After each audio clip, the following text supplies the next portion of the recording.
nosso país.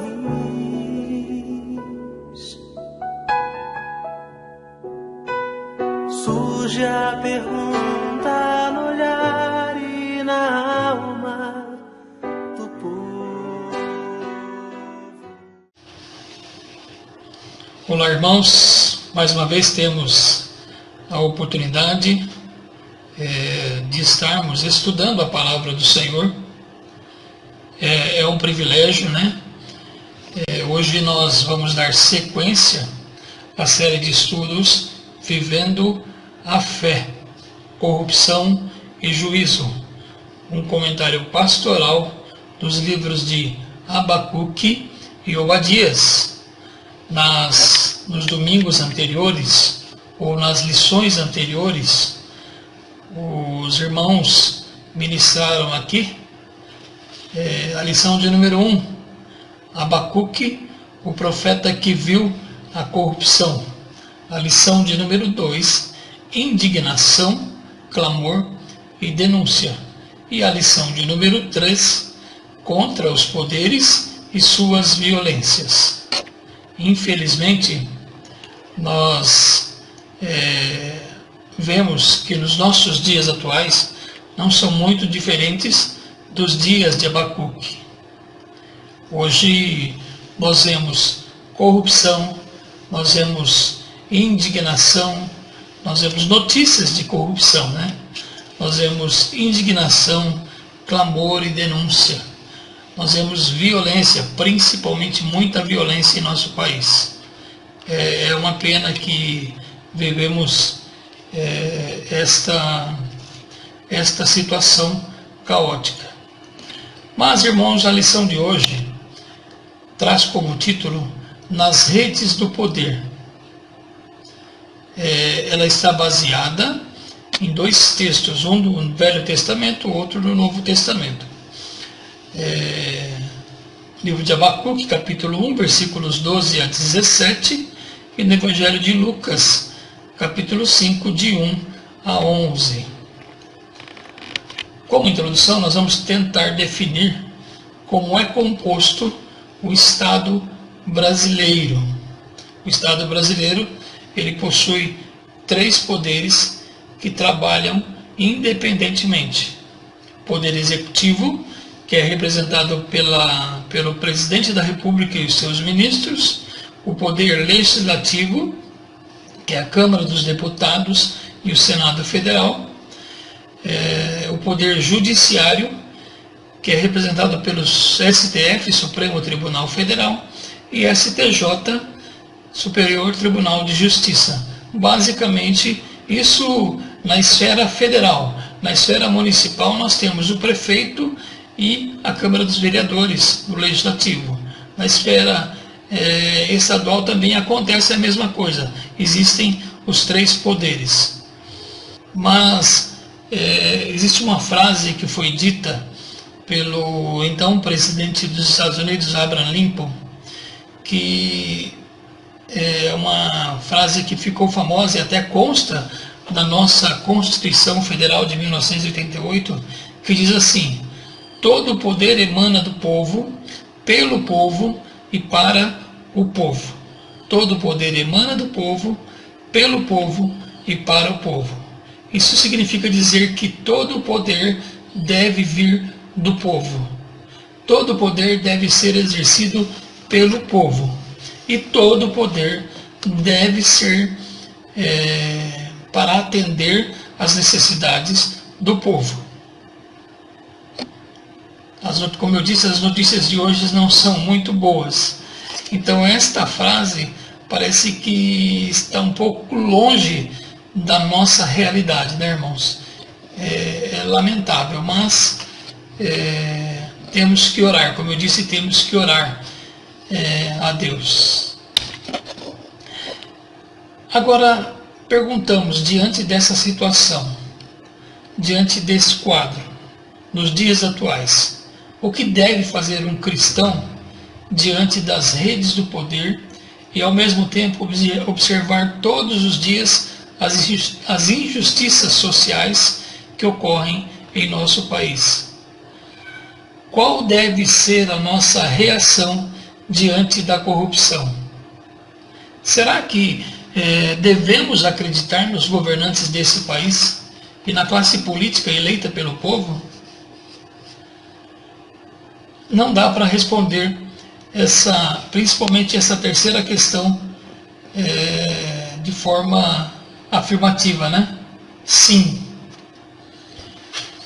Mas, irmãos, os textos que nós vamos ler, eles nos trazem duas perspectivas, duas palavras assim chave que devemos ter em mente e devemos adotar em nosso comportamento.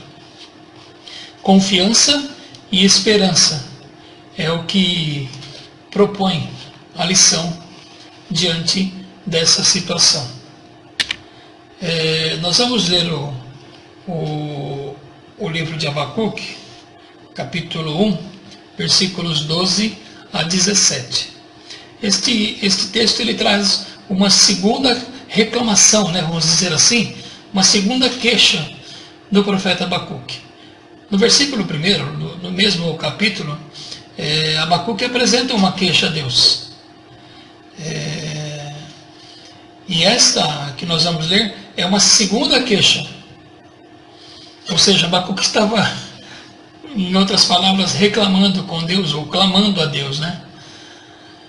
A palavra de Deus no texto, nós vamos fazer a leitura para os irmãos, diz assim: Tu sempre exististe, ó Senhor, ó meu santo Deus, Tu és imortal, Tu és o nosso protetor. Ó Senhor, Tu escolheste os babilônios e lhes deste forças para nos castigar. Mas como podes tolerar esses traidores, essa gente má? Os teus olhos são puros demais para olhar o mal. Tu não suportas ver as pessoas cometendo maldades. Como é então que ficas calado quando esses malvados matam pessoas que são melhores do que eles? Porque tratas os seres humanos como se fossem peixes, como se fossem animais que não têm chefe. Pois os babilônios pegam outros povos como os pescadores pegam peixes. Com os seus anzóis e redes pegam os povos e os arrastam para a terra. Aí se alegram e ficam contentes. Oferecem sacrifícios às redes e apresentam oferta aos anzóis. Pois é por causa deles que os pescadores ficam ricos e têm muito o que comer.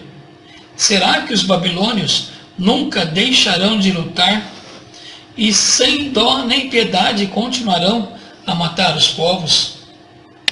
Como eu disse, o profeta está clamando a Deus. Só que tem um detalhe: apesar do seu clamor, o profeta, em primeiro lugar, está reconhecendo a soberania de Deus. Ele vê Deus é visto como eterno, é o Senhor da vida. Deus é santo, é capaz de mover tudo a favor e por amor ao ser humano. Há um porém nesse texto. Deus permite que o inimigo seja implacável com o povo.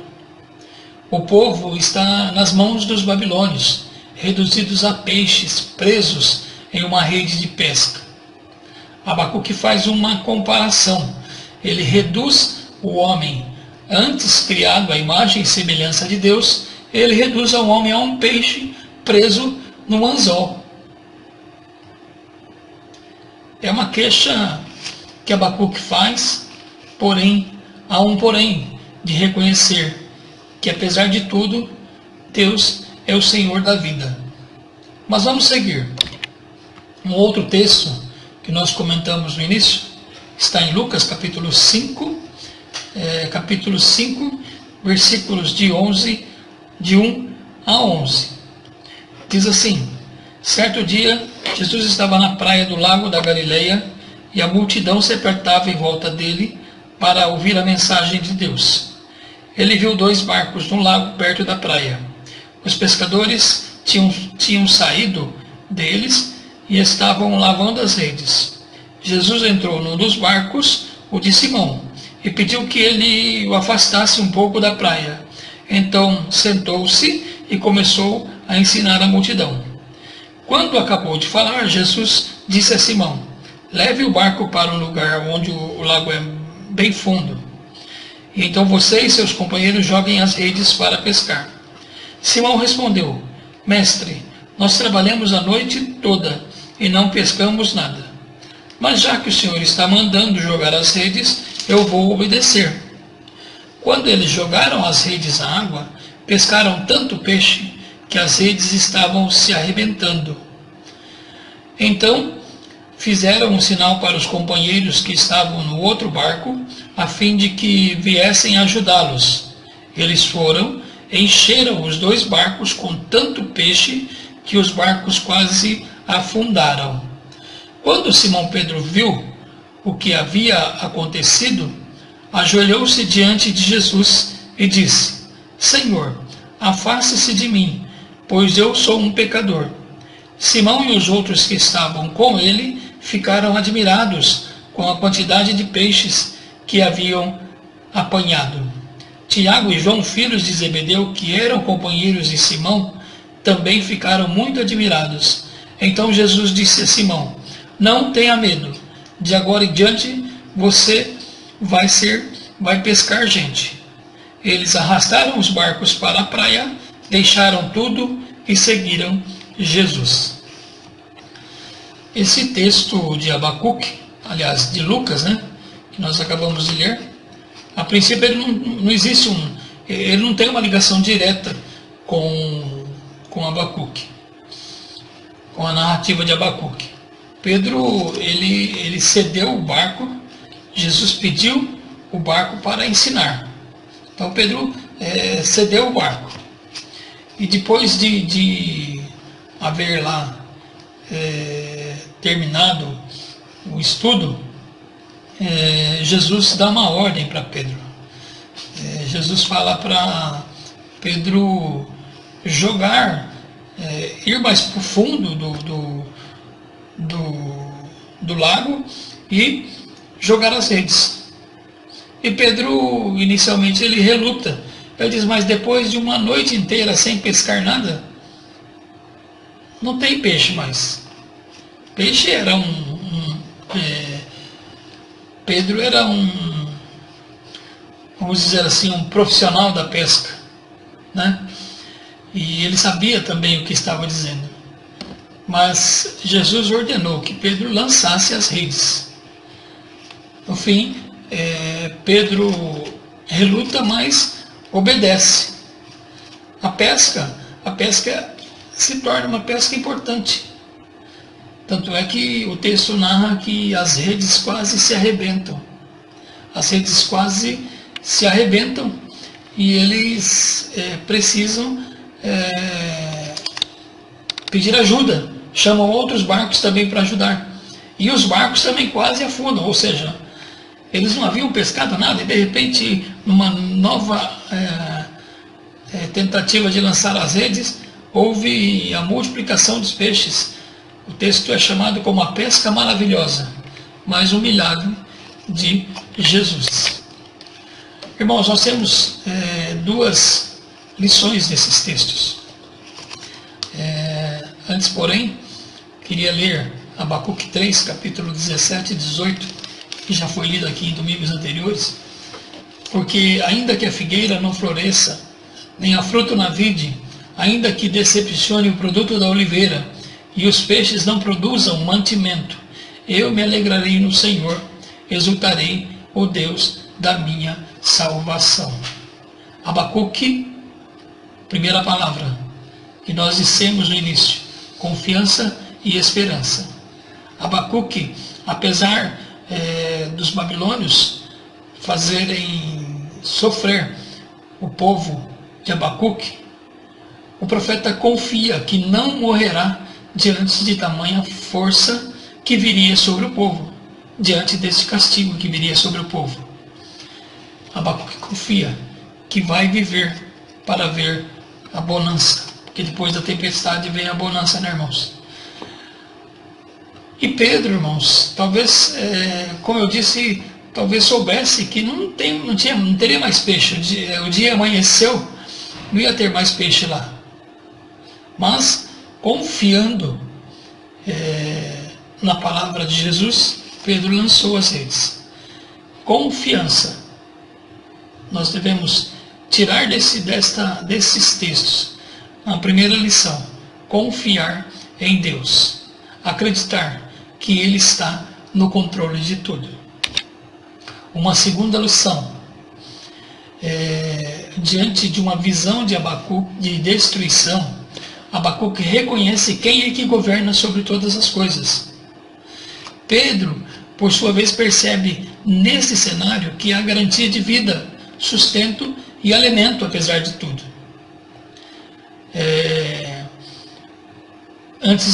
Quando lançou a redes pela primeira vez, Pedro imaginou, ou os pescadores imaginaram que iam não ter comida naquele dia. Mas, mediante a ordem de Jesus, ele lançou a rede.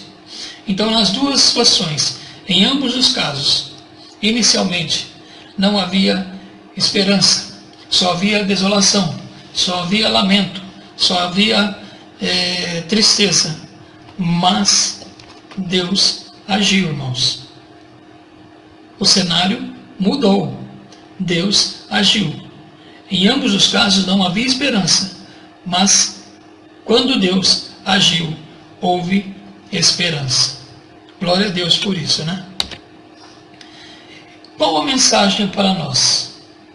Que os textos lidos, os textos meditados, trazem de mensagem para nós. Antes, porém, eu quero ler mais um texto, o Salmo 23, versículo 6, diz assim: certamente que a bondade e a misericórdia me seguirão todos os dias da minha vida, e habitarei na casa do Senhor por longos dias. Certamente que a bondade e a misericórdia me seguirão todos os dias da minha vida, e habitarei na casa do Senhor por longos dias. Salmo 23, versículo 6. A mensagem que a lição traz para nós. Em primeiro lugar, devemos depender apenas da ação de Deus em nossas vidas, e não nos calarmos diante das injustiças. Devemos anunciar e reconhecer a ação de Deus em nossa vida e na história. Na crise, Abacuque confiou em Deus. Na pesca antes frustrada, Pedro confiou em Jesus. Então nós temos que ter em mente e confiar de que a misericórdia, a bondade e a misericórdia do Senhor nos seguirão todos os dias. Não importa como está sendo esse dia, não importa se é um dia de tristeza, se é um dia de alegria, se é um dia de ansiedade, se é um dia de frustração, se é um dia para se lamentar. Mas a bondade do Senhor, a misericórdia do Senhor me seguirão todos os dias da minha vida, e habitarei na casa do Senhor por longos dias. Deus é bom, irmãos. Deus é bom o tempo todo. A Bíblia diz que Deus é bom o tempo todo. Assim como Abacuque, devemos entender que a nossa vida está nas mãos daquele que rege o tempo, rege a história e as nações. Feliz a nação cujo Deus é o Senhor. O mal, irmãos, o mal é autodestrutivo. Nunca está além do controle de Deus. Deus é gracioso e justo, e sofremos as consequências das nossas escolhas equivocadas. Erramos não porque Deus quer, erramos por nossas escolhas. Mesmo assim, Deus é bom. Deus está conosco sempre, irmãos. Assim como Pedro, somos chamados a lançar as redes da graça de Deus, que nos tornam pescadores de homens. Como Abacuque, somos convidados a anunciar que as redes do poder não são capazes de deter a mão de Deus. É tempo de levantar-se e reconhecer que, por mais que os poderosos deste mundo tentam nos prender em suas redes, nós pertencemos àquele que rege o mundo, inclusive nossa nação. Feliz a nação cujo Deus é o Senhor. Amém, irmãos? E tenhamos confiança e esperança somente em Deus. Que possamos anunciar que Deus é bom o tempo todo. Amém? Nós vamos ouvir uma música neste momento, é uma música chamada Pra Cima Brasil. O autor conhecido de muitos irmãos é o João Alexandre, que era dos Vencedores por Cristo.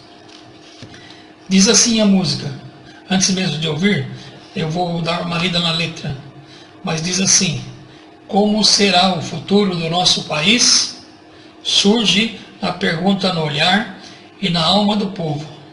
Cada vez mais cresce a fome nas ruas, no morro. Cada vez menos dinheiro para sobreviver.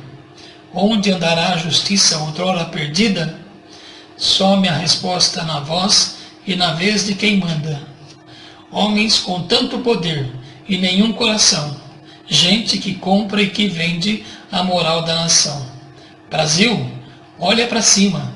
Existe uma chance de ser novamente feliz. Brasil, há uma esperança. Volta os teus olhos para Deus, o justo juiz. Como será o futuro do nosso país? Vamos ouvir essa música?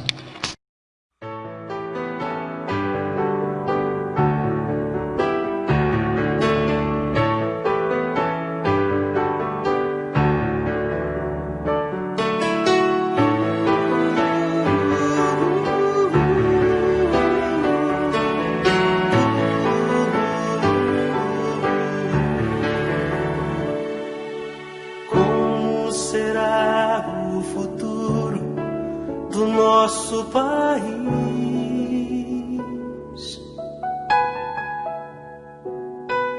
Surge a pergunta no olhar e na alma do povo.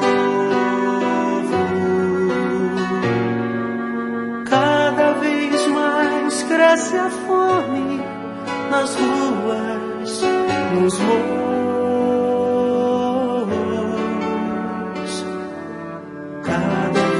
Menos dinheiro para sobreviver.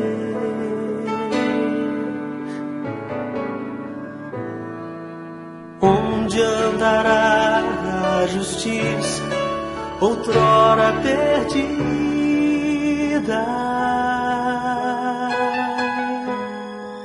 Some a resposta na voz e na vez de quem manda.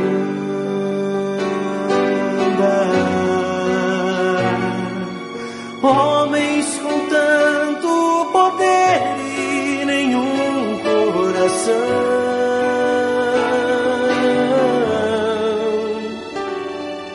Gente que compra e que vende a moral da nação. Brasil,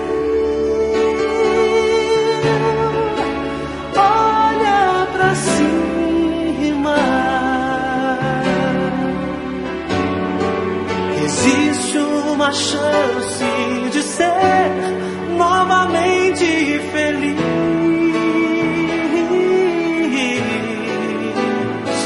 Brasil, há uma esperança.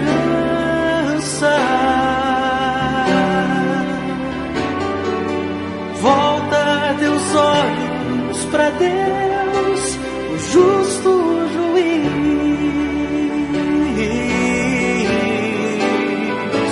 Brasil, olha pra cima.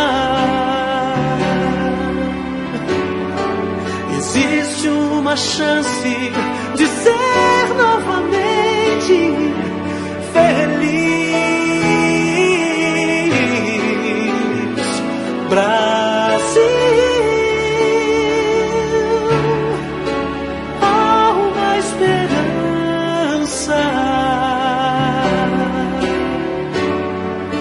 Volta teus olhos pra Deus, o justo juiz.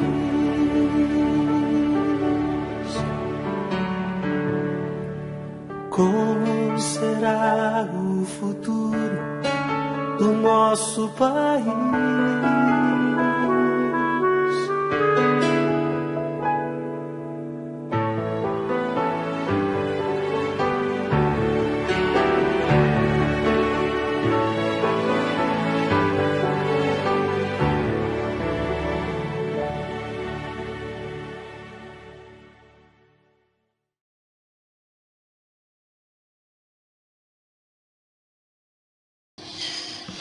Irmãos, devemos crer que há esperança. Devemos confiar em Deus de que existe uma esperança. Basta que voltemos os nossos olhos para Deus. Agradeço a oportunidade e desejo, irmãos, do fundo do meu coração, que Deus abençoe cada vida. Gostaria de estar orando por você e encerraremos este estudo. Senhor, nosso Deus, nosso querido Pai, louvado seja o Teu nome, Senhor Deus, por esta rica oportunidade. Obrigado a Deus pela primeira Igreja Presbiteriana Independente de Osasco, ó Deus. Obrigado por cada membro, Deus, que congrega ali, por cada família representada, Senhor Deus. Obrigado, Deus, por esse estudo. Obrigado porque o Senhor fala aos nossos corações todos os dias. Obrigado, Deus, porque a Tua bondade e a Tua misericórdia nos acompanham todos os dias de nossas vidas, Senhor Deus. Louvado seja o Teu nome, ó Deus. Nós oramos em nome de Jesus, ó Deus. Amém, Senhor. Amém. Deus abençoe, irmãos. Um abraço.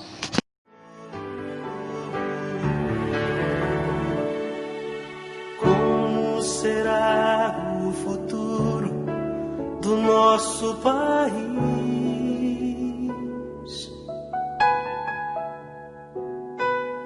Surge a pergunta